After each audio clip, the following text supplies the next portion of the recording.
Well, hello, General Hospital Daily Recap fans. Today's daily recap is for Tuesday, September the 5th, 2023.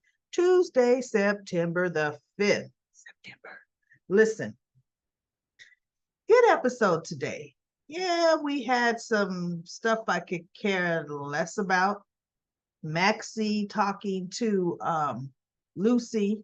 Oh, that's not Maxie talking to Lucy. Maxie Todd didn't even take a picture of him because it was ridiculous. Maxie talking to Lucy, pretty much saying, Lucy, I think you need to settle. 25% of a company is better than 100% of nothing. I am a single mother raising 3 kids. I have to be practical. And Lucy is like, no, I'm not about to give up, a company I have built up to, from my sweat and tears to what it is. And Maxie looked at her and said, excuse me, what have I been doing? And then Lucy looked, oh, no, it goes without saying. You're a huge part of it. And Sasha too. No, Maxie and Sasha are not even on the same level. Maxie has been the backbone to that company the entire time since its inception, right? Yeah, since its inception. When Lucy was gone missing for months and months on end, and the stock tanked, it was Maxie that kept things afloat. When Lucy's just being Lucy like she is now, it's Maxie that's making all the proper business decisions. So she told Lucy, I will only stand behind you if you are sure we're winning this. And she goes, are you sure you did not see or get this idea from any other business? Are you sure? What she didn't say is, are you sure Martin didn't? Because one thing Lucy did the other day, point blank to Martin, said, did you steal this from Tracy Quartermain? And Martin's like, no, I did not. Because he didn't. It wasn't Tracy he stole the idea from at all. He didn't lie. He just didn't tell her the truth. And he goes, no, you thought of it. This was your bet. No, it wasn't. No, it wasn't. Right. So anyway, there was that. And then we had, Dante talking to Sam, a whole lot of scenes, about being conflicted. He stayed at the Fed's station all night. He couldn't see Sonny, couldn't get any information. And because they're not even giving the PCPD any courtesy, they don't have to. For one, they already know you're his son, you're PCPD, you're a detective. Why would we tell you anything? And Dante finally said, you know what? I'm actually happy that this case is in the hands of the feds because I honestly don't know if I could turn my father in. He says, when I first met him and I was undercover as Dominic, Sonny and I, it was like mountains apart. I was strictly black and white, strictly had a mission to bring that mob boss down. He said, but flash forward today. He goes, there's not too much separating Sonny and I. I know him as my father. I know him as a grandfather. He's Rocco's grandfather. I know him. We don't get to hear Rocco saying grandpa like we do Wiley, but that's Rocco's grandfather. And he's like, and I know him as the caring family man he is. So I would be conflicted. And I don't know if I could carry out my duties. So she goes, well, look, it's out of your hands. You don't have to worry about it. So then we've got Ava comes into the gallery. It just opened. See, Trina don't need to be there alone as long as Mason can pop in and out at any time like that. He's unsavory and a rapist if you give him the chance. I believe that. I'm surprised he did. Him and Betty were able to get along because he seemed to feel Any woman, just because she's a woman, is gonna want him. But anyway, Ava's like, what are you doing here? And he's like, oof, they call this stuff art. I could do it in my sleep. And Ava said something snide and quirky to him. But anyway, he's like, I don't know why you with my cousin, because you seem like you woke up on the wrong side of the bed. If you were with me every day, you woke up on the right side of the bed. She's like, oh, like, oh my God, what? You know, right?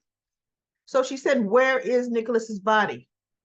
I have done my part. I'm getting nothing but the runaround from you and the blah. Where is this body? So he goes, look, patience is coming. It's coming. So then they show the scene where Austin comes to the house and Nicholas isn't in it. And he's like, Nicholas. And he was just getting ready to probably call Nicholas. And Nicholas comes through the front door running from a jog. And Austin's like, you just recovered from a very traumatic brain injury. Do you feel it's wise for you exerting such physical activity? And Nicholas is like, look, I'm getting stronger every day. And in order for me to continue to get stronger, yes, I need to exercise. Well, my thing is, Austin, you haven't started him on a physical regiment, right? You want him to sit on the couch and drink beer all day? Austin is trying. See, Nicholas, this is what I can't stand about Nicholas's character. Nicholas does not have amnesia, nothing. He knows his son is born, hasn't seen him. Yeah, don't care. He says, I do care. I want to see. No, you don't. No, you don't. Austin says, go back home. Nicholas is not being held prisoner. Go home. It's unfair for Ava to think she's killed you all these months, right? And like your son is growing up without you. And he goes, it's gonna be a while longer. Not to mention your own mother put her life in danger going to Russia looking for your sorry behind. Sorry behind. And you talking about, no, it's a little precarious situation in Port Charles. I left for a reason. And so Austin says, yeah, I know, but it's not worth, staying away, it's not worth it. Go back and fix it. And so he goes, your friend Elizabeth told the police everything. And she told him all your involvement, and she got off scot-free. She made a little plea deal. And he goes, yeah, Elizabeth is resourceful like that. I knew she would. See, no, you didn't know. You left your friend holding the bag, you coward. Left her holding the bag. Hoping actually not even hoping, he didn't care what happened to Elizabeth. Nicholas never has. So he says, nah, I ain't ready. I got to get some things in order before I do that. See, that's just like when he was dead. He wasn't ready. It's like he told Spencer and Laura. I was making sure I could get the Cassadine fortune back. Yeah, y'all could believe I was dead for how long, right? That's Nicholas for you. So I'm like, nobody cares about him. So now we have Cyrus. See, no pool scene. Look, we got the coming out the shower scene with Cameron Matheson. Go, count them. Well, the towels covering 2 of the 6-pack. Out there 6-pack. Woo, Cameron, right? Man, I just had to call him by his actor name because half the time I'm still calling him Ryan, right? So Cyrus tracks down Drew in the shower. Cat's meowing it. I have to give you this news. Sonny Corinthos got arrested by the feds on some I forget what kind of charge, not RICO, some kind of charge. And it's not looking good for him. So I just wanted you to know you are no longer under his protection. And Drew was like, how'd you find out? You find out all kind of information here and here. I'm thinking, yeah, you sure do. When you the one snitching, especially feeling good about the snitchio. Okay. So Drew tells him, look, too bad. I'm sorry to hear that for Sonny, but Sonny could take care of himself, and he will. And so Drew is like, you know, no, not Drew. Cyrus is like, I'm just concerned now that you're not under his protection. Drew is like, I can take care of myself. Drew did everything but say, and look, and I obviously could take care of you too, right?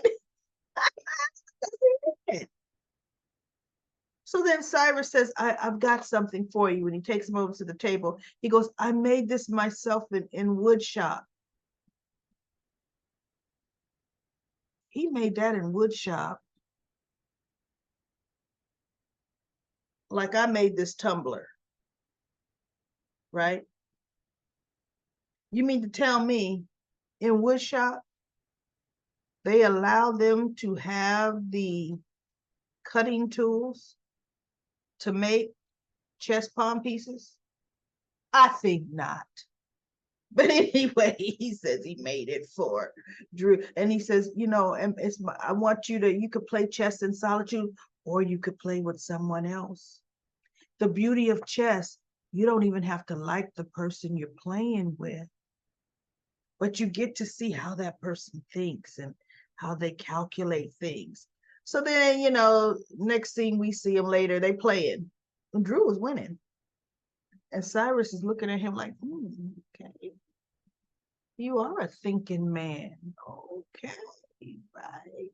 But really, Cyrus wants to make sure he's near Drew, because see, any other incident,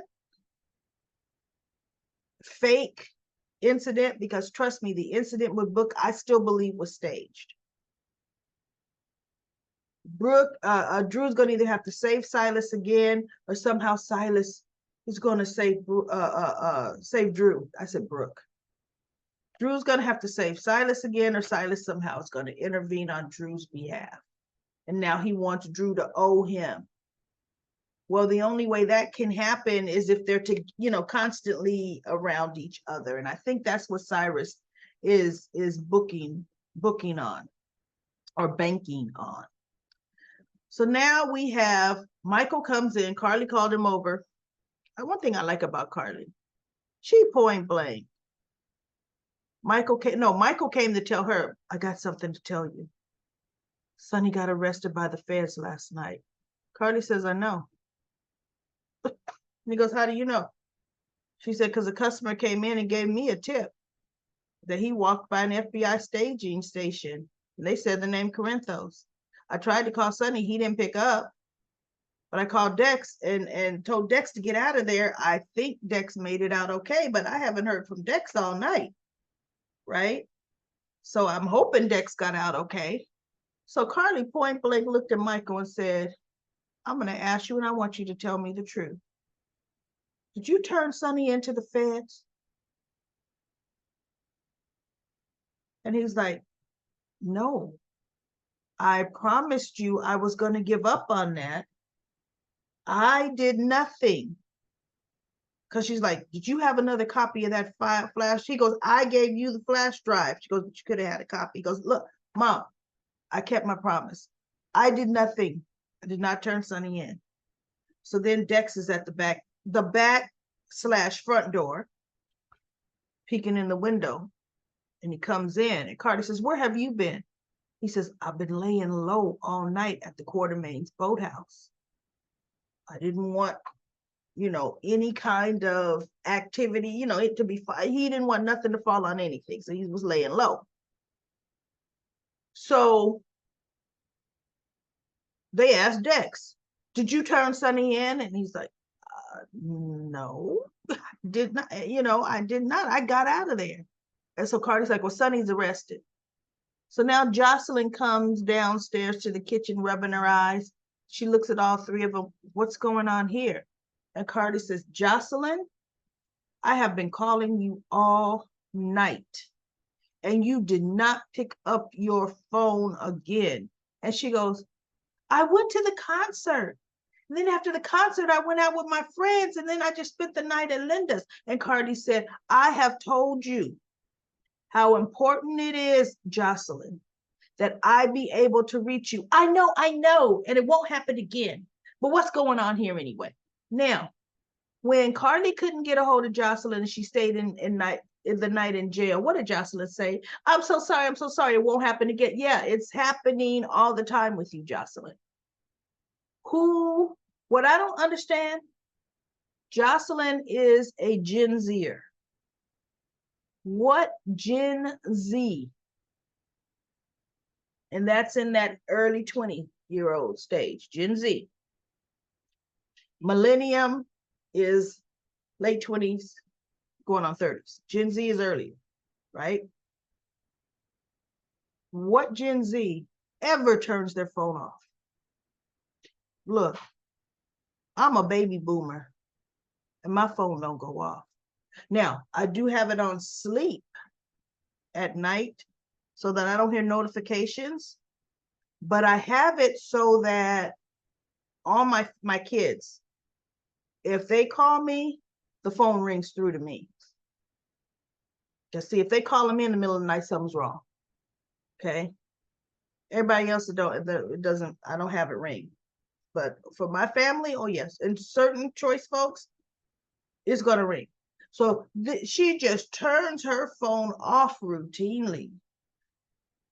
Growing up the way she grew up, living in the family she lived in, that's completely 100% irresponsible, Jocelyn. Irresponsible. So anyway, they're going to Carly, point blank, did you turn Sonny in? And she's like, what? No. See, and the funny thing is, I believe Jocelyn 100%. She wanted everybody else to do it. Give it to me, I'll do it, but she really wouldn't. Right? Or maybe she would have really, Carly would have given it to her, she might have. But Dex is looking at her like, did you do it? But the funny thing is, Dex still had a strange, funny look on his face, right? Because he knows Jocelyn's going to say she gave the smashed up drive to him. So Carly said, yes, I did smash it up really good on the floor here in the kitchen. And what happened to the flash drive? So Jocelyn said, I picked it up and gave it to Dex. Now Carly and Michael looking at Dex. What did you do with it, Dex? I got rid of it. How did you get rid of it, Dex? Well, I had to go to work, so I put it in a public trash can. Who would do that? What idiot would do that? Although, unless you breaking it in two, right? Making sure you got one piece over here, another piece 20 miles away, right? Or aren't they by the pier, everybody? Wouldn't you have thrown that in the Port Charles Harbor, far out there? See, that's what happens when you don't want something found. You know how many guns been thrown in that doggone harbor? Bodies too. But anyway, I thought, in a public trash, Dix, you can't come up with something better than that. Because they're like, well, the flash drive is the only thing that had all the information on Pikeman, and that is enough. That was enough to get Sonny arrested. Let's think about that, folks. How long ago? How many weeks ago? Maybe even a month or so ago did all that flash drive smashing and Carly telling Michael she wanted him to protect. That was a long time ago. If the feds had a hold of that flash drive, it would not have taken them this long to arrest Sonny. He would have been arrested a month ago or more. And in my mind, I'm thinking, it ain't that flash drive. It's the flash drive that Betty, see, that's how fast they act.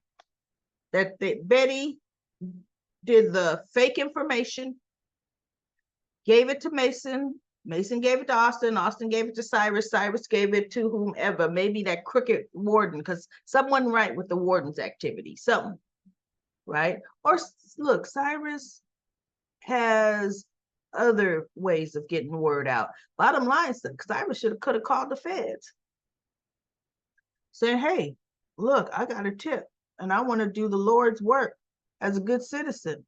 And mind you, with this tip, if you bring, him down, I want immunity, and I want to get out of this joint. I want to blow this popsicle stand," right? But isn't it interesting how the feds are telling Sonny, "We want pikemen"? Who is this pikeman? They're considering Sonny even kind of small fish, right? Yeah, they want to smack his hand, but they want to smack his hand, give him a lighter sentence, and go after the big guns. You help us bring in the big guns, and you'll be okay, right? So Sonny, is this my Sonny? Yeah, this is a good one.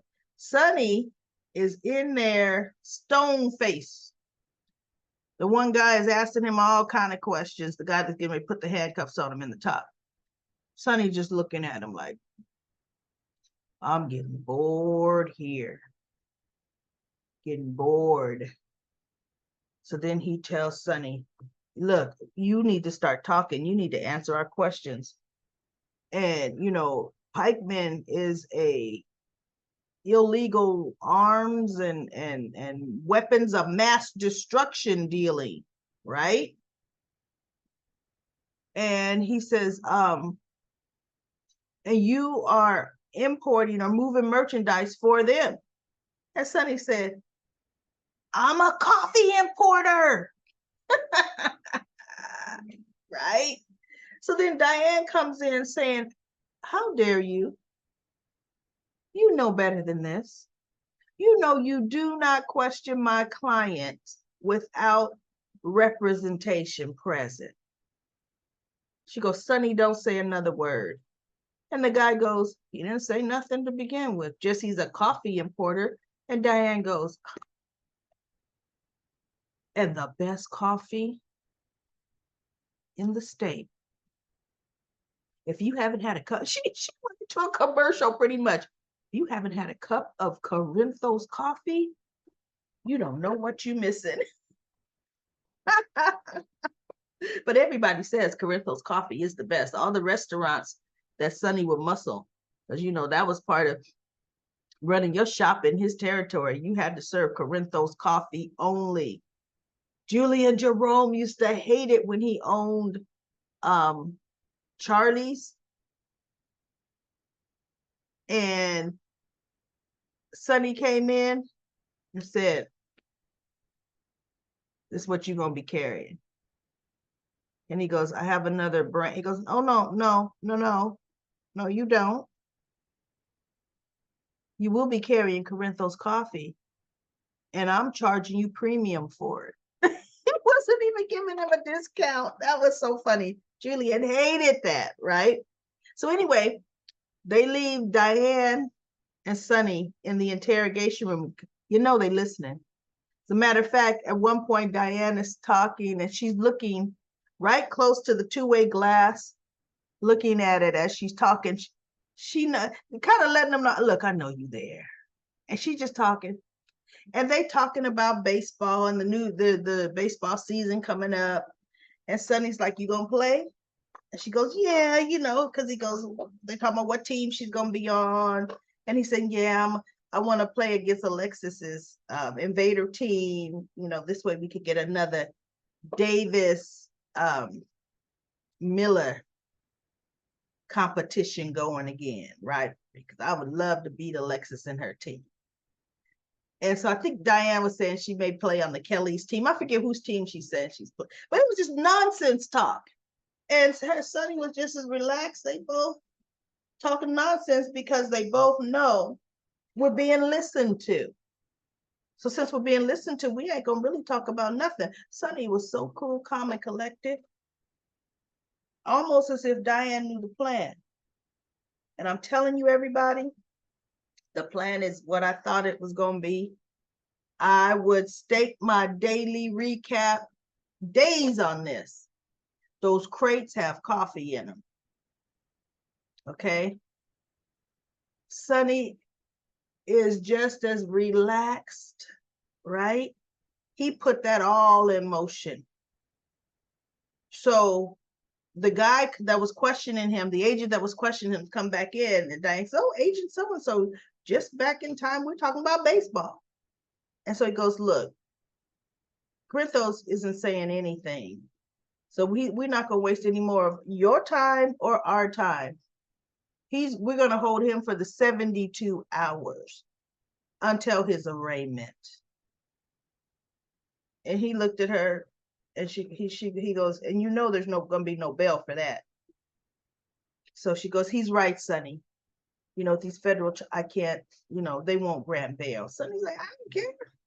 So she's like, "Really? You gonna slap out the handcuffs here? Really?" And the agent's like, "Oh, yeah." So Sonny stands up, lets him handcuff him, and they take him out. And then I guess, chief overseeing everything, or the lead guy overseeing everything, he told one of the other agents, "Get me the file from what was seized off of the docks. It should be ready now." And he goes, "Yes, sir."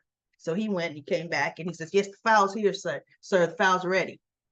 So the guy opens up the file, and there we go. 4 crates that say Pikeman all on the side. And he goes, "We got him." What you mean you got him? There could be balloons in those crates.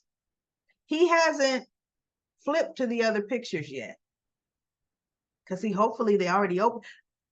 And here's the thing, I don't know how they would do that, because that picture is from the docks. I don't know if they would open the merchandise. Normally they do. When they're doing a raid, they open stuff right on site and they take pictures. See, so this way, because my whole thing is, look, that ain't mine. I don't know what room you took that to, and took out my coffee and put in there. What room is that? But see, if you got it still on the dock where it was seized, you open it up, I think that's how they do it, forensics. I'm not a criminal, right? I can just write some good criminal stories. So anyway, so my whole thing is, look, wait till you go to the next pictures, bozo. The next few pictures are going to show coffee, beans. And then what you going to say? Did you dig all the way in? Because the merchandise has to be below. And they're going to say, yes, it was full of coffee. See, now mind you, the flash drive that they gave Cyrus has a tracker. So it's going to show the IP address that originally opened it. If it wasn't Cyrus, then they're going to know it. It'll be somebody else, but it's that somebody else that gave it to the feds. And here's the thing, you can open it all you want. Because remember, Betty had it open. It talks about shipment schedules, and it shows which ones were completed and the one that was coming up. That's this one here. Oh, that was fake, everybody. Oh, that was fake. I already know. Once you really dig down and think about, wait, what just happened here? And look at the way it's happening. Sonny set that up brilliantly. Brilliantly. And I'm like, I'm going to really like the egg in his face. Or not Cyrus's face. When I say his face, I mean Cyrus's face. So that's what happened today. That was pretty gosh darn good from GH today. I was really happy with this. So let's go to comment corner. Comment corner. I'm going to breeze right through these comments, everybody. We have Lisa. Lisa says, this was one powerful talk with Christina and Suddy. Had he ignored the call from Carly. Carly is not one to call Sonny for just a chat. Why would he ignore her call? When Nina was about to tell Sonny about Sasha's problem, When Christina came up, Sonny asked her to talk to him about it. And she said, never mind, I can handle it. I know that was stupid of Nina. She could have said, Christina, can you give me a minute, please?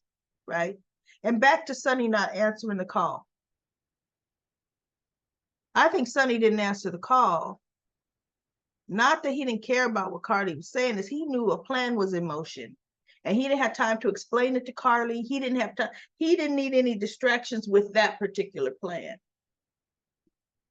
Not that he knew what Carly was calling him about. She was calling to warn him, but he already knew the feds were going to be coming after him because he set a plan in motion. Right? And we honestly don't know if Dexy, because Carly's calling Dex. Dex is booking out of there. Carly's off the phone. We all know Dex. Dex will call Sonny in a heartbeat.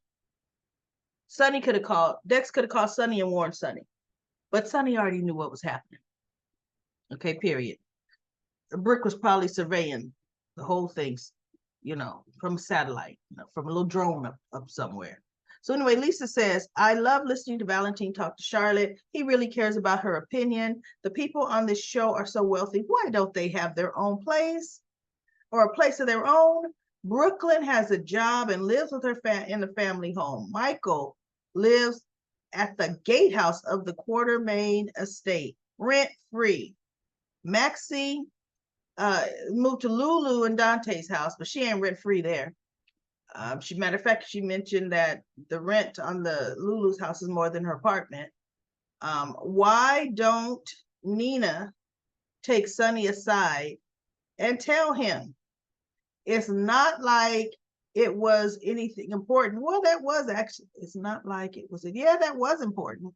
Dacia says, Carly going to blame Joss for this because of her attitudes towards Sonny. Dante and Christina will blame Jocelyn for her attitude towards Sonny. She nags about Sonny all the time. Let's see, Carly. We said that's going to blame Sonny. Jocelyn. Make sure my internet didn't go off. I heard my surge protector stop, y'all. Sometimes that does happen. Let's see. I think I still have internet connection. Let me see. Now, Elsa says, yes, you're right. Set up only, it's only going to be coffee. That's right. Lisa says, I can't believe that Nina didn't act like an idiot when Sonny got arrested. Dex barely got away. Cyrus has to be working with the warden. There will be coffee in those crates. Lisa says, looking at Valentine, saying to Dante, saying it's Dante's choice to rent Lulu's house to Maxie. He doesn't have a house to stay at. He tells her it will always be the two of them. He didn't mention Anna. Does he know that Anna is onto him? Nina is worried that Nettie will remember. Mika Sandra says, Olivia could look at the security tape and see exactly what happened and would discover Nina's presence as well as being a witness to the accident. You know what? It's not till you said that, Mika Sandra, that you are so right. Why didn't, instead of telling Ned, this is what they said happened, and Drew said, why didn't she say, come on, let's take a look at the video. I want you to see, because guess what? That would have been the biggest slap face of reality to Nettie, is to actually see the video footage. Oh my goodness. Linda says, I agree. Sonny set Cyrus up good. Those crates had the Pikeman logo on the side. Sonny is good. When the FBI opens those crates, the FBI will have egg on their face. Courtesy of Sonny. I love it. It's not like Pikeman to be late for picking up their shipment. How can Pikeman pick up their shipment if Sonny didn't contact Pikeman, and if he didn't contact Pikeman in the first place? It was all fake to find out who Mason is working for Cyrus. And every time they show Pikeman come and get a shipment, it's been in a closed warehouse room. Remember how Dex and Britt had to get one shipment. It's not on no open peer doc at all. Richard says, another great review, Daily Recap Lady. Mob boss Sonny Corinthos is back. And Linda says, yes, Dimples is back and strong. P. Merle says, Ned/Eddie is not just suffering from selective memory, he's insane. Who would live with a bunch of strangers? Why would they let him live there rent free of charge? If Eddie Main were successful, what the heck happened? Who is this Eddie that he remembers? I know, right? And then Cindy says, Georgie is bratty. Maxie needs to get a firm hand on her child. James behaves better than Georgie does. And then we have Aisha. Boy, Aisha wrote a really great comment. It's really very long. Everybody go back and read that comment. Aisha, you did a phenomenal job of this comment. Let me just skim through it. I get that Sonny is indulging in a little wishful thinking if his whole family was on board with Nina like Christina is, but he should have taken Carly's call. Yeah, I think there's a reason he didn't, and they may say it a little bit later because there could have been a lot going on that she needs to tell him about, right? Sonny needs a good handle on all activity in his territory, which is true. It's like, you mean to tell me he didn't know about on the docks of Fed's staging station? He should have a lot of people reporting to him on those docks. Sasha's, speaking of Nina, her handling Sasha's perilous situation without putting Sonny in the picture is foolhardy. Yep. Hope her quest to prove her mob wife worthiness doesn't come at Sasha's expense. And then we have why didn't Chase say what he saw on the hotel? I think Chase told Brooklyn. I think he did. I don't know why she didn't say what Chase told her he saw on the footage, right? And then let me skim down. Once Nina saw Olivia and Nettie on the terrace, she should have turned and made herself scarce. She unintentionally let Eddie see her in more or less the same setting that Ned saw of her when Ned was trying to run away from her. Yeah, she right back there. She probably, I think, was wearing the same white. She was wearing white then too, possibly, if I can remember. Could it be the trigger to restore Ned's memory? I'm glad to see Nettie being open to finding out how he came to be instead of continuing to describe the events to him. Yeah, that is good. But yeah, they were saying, why didn't Olivia show him the footage of the fall? You are so right. So 100% right, Aisha. And then P. Merle says, great points. You should be on as a writer. The crew needs help. Anthony says, there's going to be nothing criminal in those crates. Mr. C will be exposed. Mr. Cyrus, right? Lucy says, greetings, Daily Recap Lady and fellow General Hospital viewers. Fantastic recap. I'm looking forward to the new episode on Tuesday, since Monday is a holiday and they will rerun the episode. Sabrina says, hi, Daily Recap Lady. I agree with you. There is nothing but coffee in them crates. It was a part of Sonny's setup. So I thought the flash drive had a tracker in it. So does that mean that Sonny knows someone in Pittenville had it? Or did Cyrus just turn over to the feds without looking at the content? And then it says, also, I wonder if Cyrus made a deal with the feds to get out of jail. I know. That would be one. I think when the feds find out it was bad info, they're going to go after Cyrus. I can't wait for that. For my other theory is that Valentine set Sonny up, but Pikeman is the real target. I think Valentine is working for the WSB. I think they have something on him. Lastly, I don't think any of this has to do with whoever is going after Anna. I think it's a separate from Pikeman or Paul Tuck. Those are just my thoughts. Valentine isn't WSB, because remember how Pikeman was ever even introduced. Valentine was the go-between when he came to Sonny with the proposal. Linda says, I agree. I believe Cyrus gave the flash drive to the warden, and the warden gave the flash drive to the FBI. Sonny or Dimples is back in good form. Sabrina says to Linda, hey, Linda, yes, maybe Cyrus did give the warden and she gave it to the feds. I think Cyrus cut his hair because I think he's getting out. We know the actor is starting, the actor cut it for the starring role in his new film. Just a thought.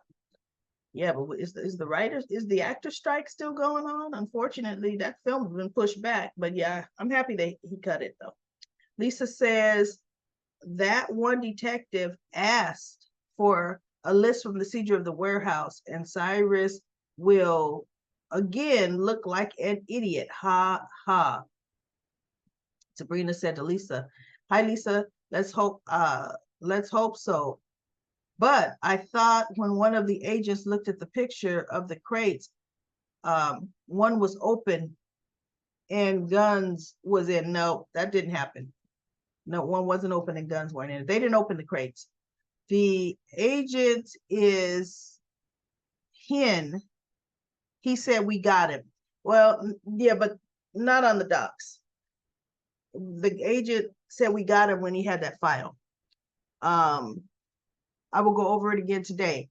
Ron says Cyrus is talking about Sonny and how he will pay him back for everything he's done to him.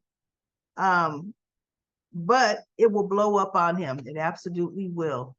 LaShunta says, remember, Sonny refuses to work with them to Valentine.